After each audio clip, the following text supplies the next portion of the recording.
Alrighty. So, what do I think of money, and why is socialism better? Well, I think it's a fairly simple thing. I'm going to try to make an impassioned video here. I think that money is a means to an end, in my opinion. To me, making as much money as you can, like I say, I sometimes get it confused because I come from that era of like, cash rules everything around me and everything else, right? And that sort of, fuck the whole world, man, my money comes first, all that sort of thing. But I think ultimately, money, cash, crypto, a check, whatever currency that you have, it is a means to an end. If you want to fix your car, or if you want to be able to, fix a siding on your house, or fix up your parents' house, or whichever, right? It is a means to an end. It's not an end all to be all. You shouldn't worship money. Like I say, I'm not going to sit here and don't read between the, let's not read between the lines too deeply. But, we don't worship money. We don't worship profit. We shouldn't. Because to me, there's an afterlife. There is a world after that. That currency, will not be there. I'll put it that way. You can't, you can't take it with you. As they say, right? But I also think that, socialism is the better option compared to capitalism, because you could talk about money all day. The thing is, I saw a video from AVE yesterday talking about the horrible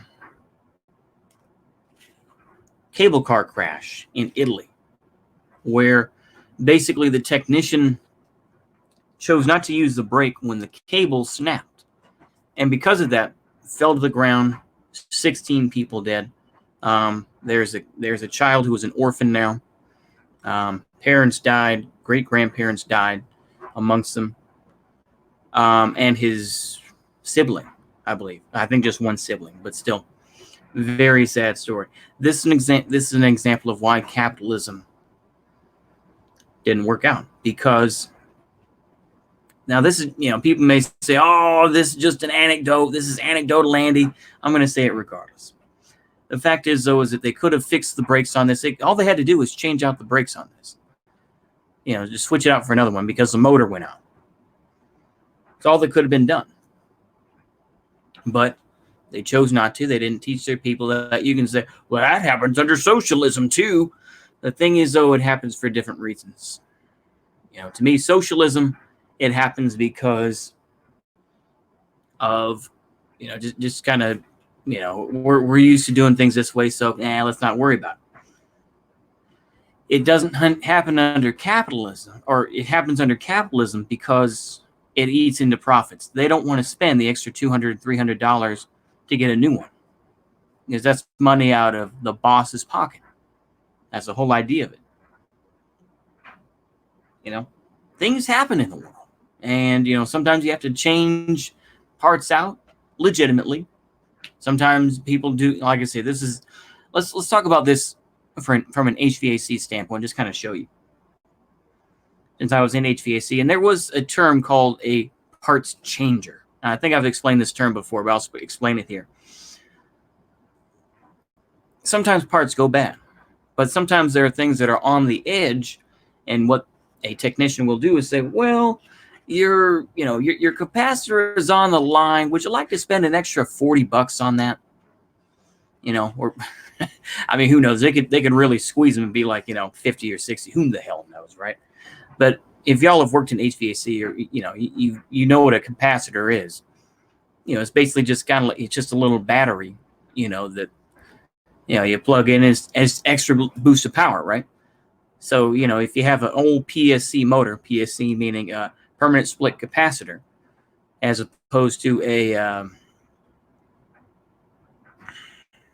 ECM, electronically commutable motor, as opposed to an ECM motor that is a variable speed. Yeah, variable speed. That's usually what they say. Yeah, nobody knows what ECM is. It's variable speed.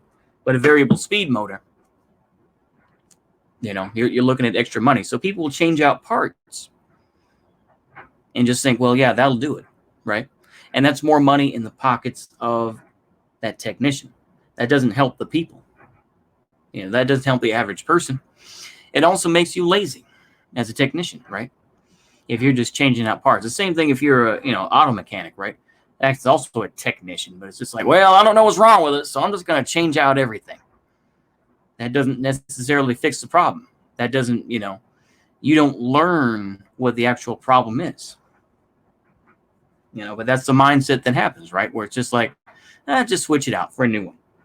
And that goes into consumerism. It goes into the ideas of kind of like what Edward Bernays talked about, right? Of just replacing something and, making it new. And you don't want to do that, right? You want to be able to try to use something as long as you can.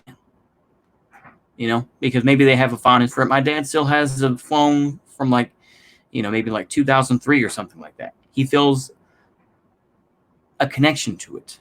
Not in a weird way, but just, it's a fondness for it, a sentimentality, if you will. Instead of continually changing something out, right? For the new thing, the new product. This is what people do. They go into debt so that they can keep up with their Joneses, with their next door neighbor. Oh, he's got a brand new F-150 or something like that. I better get one too. Or I better get a brand new GMC. What does that do? Not only do you further your distance between your neighbor, but you put yourself into debt just so you can impress a couple people. This is just one example, and maybe this is my plea for what socialism could be. Does socialism have its errors that have occurred throughout history? Yes, but I believe if it's done right, it can work so much better for capitalism than capitalism, because it doesn't rely on simply changing things out because it doesn't work. Same thing with money, right? To make people spend all this money so that they could, have their dreams or something like that. Or me buying these books thinking that somehow I'm going to be, the smartest person or become some debate bro or something like that. The thing is, I don't have the patience to read a book that long. And another part of it is that I probably couldn't understand every word of it, but such is the way. I think this is how I feel about money, and indeed how capitalism is simply an old system that needs to be tossed away, because that's what needs to be done. Much like Bruce Lee said, accept what is useful and reject what is useless, right?